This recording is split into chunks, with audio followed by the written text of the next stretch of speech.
Okay, so now my son he's been discharged and he's home.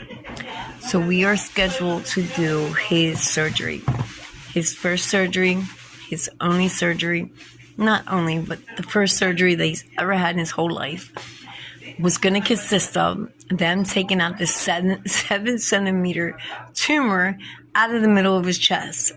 And in order to do that, they would have to stop his heart and stop his lungs and basically transition those into where it would be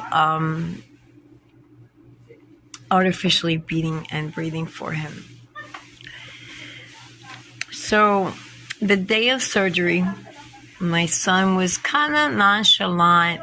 And then as we're in pre-op and he's kind of like getting dressed and getting IVs put in and has his gown on, and we get to the point where we're putting on the leg warmers or, his feet stockings, he began to couldn't get it on his foot, and then he started crying. Like he broke down and started crying.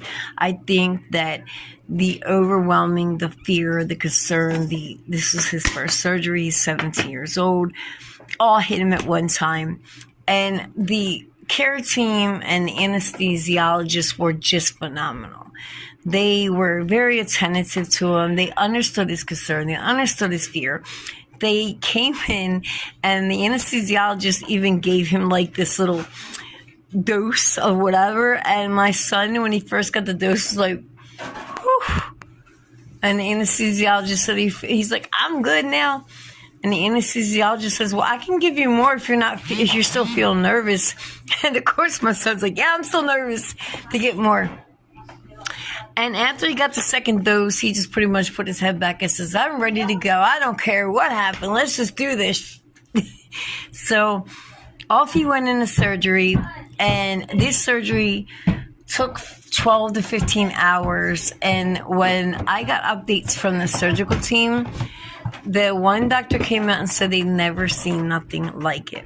He said the way that the tumor that my son had in the middle of his chest had somehow had ventricles and like an octopus or a spider or even a tree with like roots had networked and twisted and binded and just became part of his bronchial area, bronchial, and his lungs. Like it was almost operating or functioning like a third lung.